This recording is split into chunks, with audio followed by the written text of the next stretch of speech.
കൊണ്ട് രണ്ടാമത്തെ പ്രമാണം എണ്ണുമ്പോൾ ഖുർആൻ എന്ന് കഴിഞ്ഞാൽ പിന്നെ ഹദീസ് എന്ന് മാത്രമല്ല സ്വഹീഹായ ഹദീസ് എന്ന് കൂടി പറയാറുണ്ട്. ഇത് രണ്ടുമാണ് ഇസ്ലാമിന്റെ പ്രമാണങ്ങൾ. ഈ പ്രമാണങ്ങളിൽ നിന്ന് ഉരുത്തിരിഞ്ഞുന്ന വിശ്വാസങ്ങളും ആചാരങ്ങളും മാത്രമേ നമ്മൾ സ്വീകരിക്കാൻ പാടുള്ളൂ. പക്ഷെ നിർഭാഗ്യകരമെന്ന് പറയട്ടെ, കാലം കുറെ കഴിഞ്ഞപ്പോൾ മുസ്ലിം സമുദായത്തിൽ മറ്റ് സമുദായങ്ങളിലൊക്കെ ഉള്ളതുപോലെ കണ്ടതും കേട്ടതുമൊക്കെ വിശ്വസിക്കുന്ന ഒരു സ്വഭാവം നമ്മുടെ സമുദായത്തിലും ഇന്ന് വന്നു കഴിഞ്ഞിട്ടുണ്ട്. അങ്ങനെയുണ്ടോ?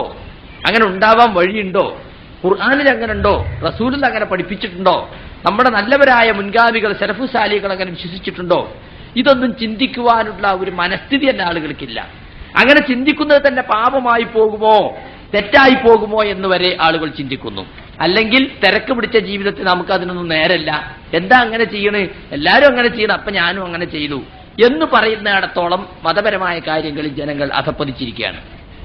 ഇന്ന് ഭൗതികമായ ഏത് കാര്യങ്ങളും കൈകാര്യം ചെയ്യുമ്പോൾ ബുദ്ധിയും ചിന്തയും ഒക്കെ ഉപയോഗിച്ച് അളന്ന് തൂക്കി തികച്ചും യുക്തിസഹമാണെന്ന് ബോധ്യപ്പെട്ടാൽ മാത്രമേ ചെയ്യുള്ളൂ.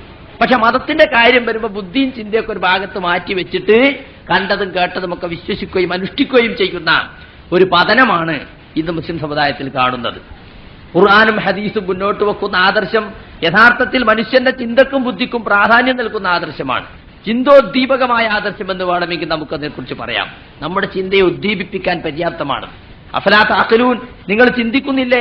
അഫലാ തതഫക്കറൂൻ, നിങ്ങൾ ഉറ്റാലോചിക്കുന്നില്ലേ എന്ന് ഖുർആൻ പലയിടത്തും ചോദിക്കുന്നുണ്ട്. ഇന്ന ശർറദ് ദവാബി ഇൻദല്ലാഹ് അസ്സുമ്മുൽ ബുക്മുൽ ലദീന ലാ യഅഖിലൂൻ, ചിന്തിക്കാത്ത ബധിരനും മൂമയുമാണ് അല്ലാഹുവിന്റെ അടുക്കൽ ഏറ്റവും നികൃഷ്ടനായ ജന്തു എന്നാണ് ഖുർആൻ പഠിപ്പിക്കുന്നത്.